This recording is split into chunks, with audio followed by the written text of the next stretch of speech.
Assalamualaikum warahmatullahi wabarakatuh. Dengan saya, Stefani Febriana, kali ini kita akan membahas mengenai indikator ketenagakerjaan. Pembahasan terdiri dari konsep dan definisi, indikator ketenagakerjaan, dan perbandingan data. Diagram ketenagakerjaan. Dalam ketenagakerjaan, kita fokus pada penduduk usia kerja, di mana penduduk usia kerja terdiri dari angkatan kerja dan bukan angkatan kerja.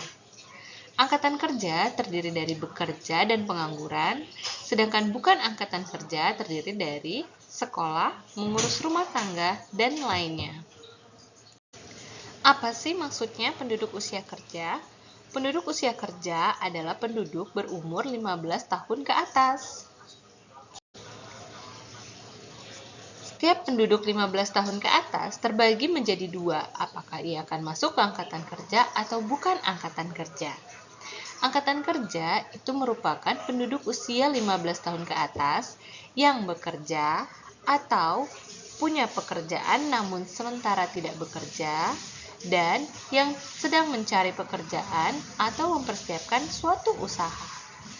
Sedangkan bukan angkatan kerja adalah penduduk usia kerja 15 tahun ke atas yang masih sekolah, mengurus rumah tangga, dan melaksanakan kegiatan lainnya.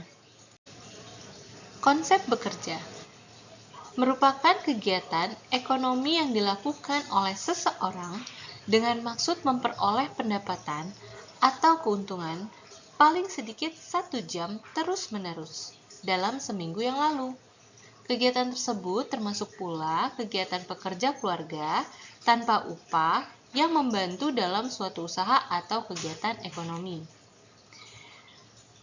Punya pekerjaan tetapi sedang tidak bekerja adalah keadaan dari seseorang yang mempunyai pekerjaan tetapi selama seminggu yang lalu tidak bekerja karena berbagai sebab seperti sakit, cuti, menunggu panen, mogok kerja, dan sebagainya.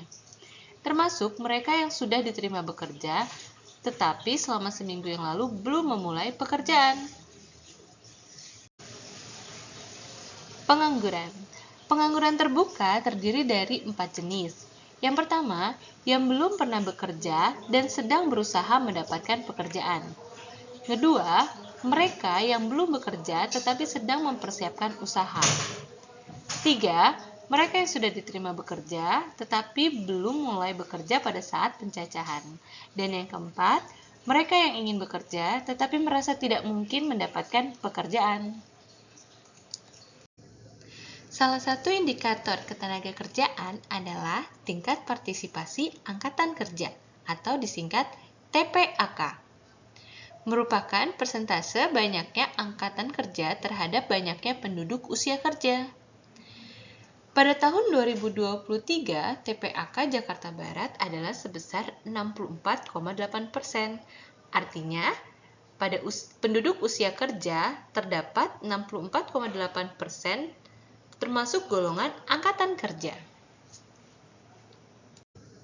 Yang berikutnya adalah tingkat kesempatan kerja atau TKK.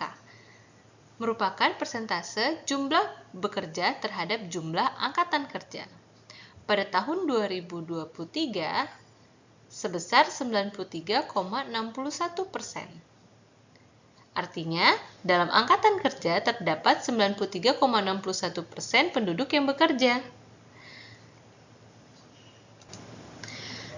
Angka ini sempat menurun pada tahun 2020 karena adanya dampak dari pandemi COVID-19, namun berangsur baik hingga sampai saat ini.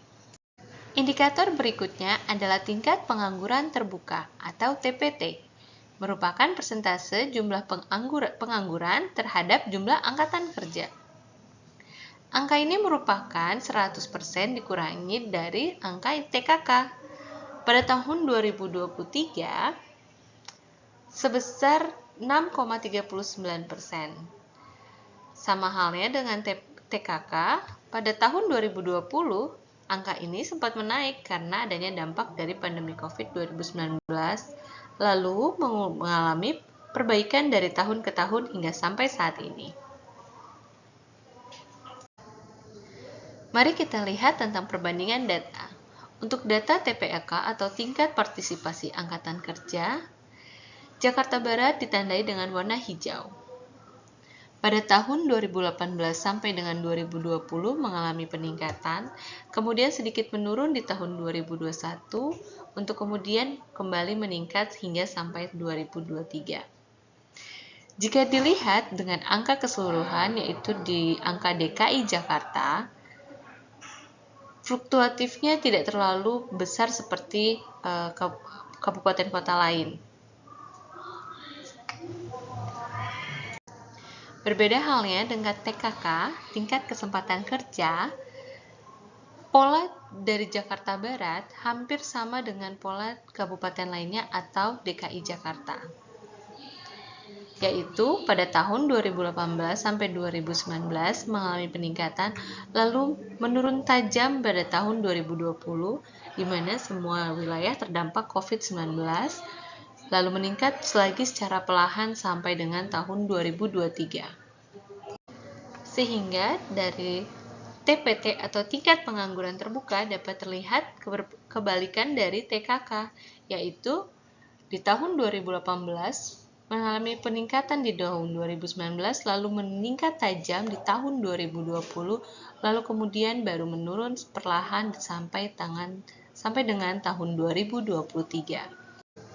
Sekian dari saya, terima kasih. Wassalamualaikum warahmatullahi wabarakatuh.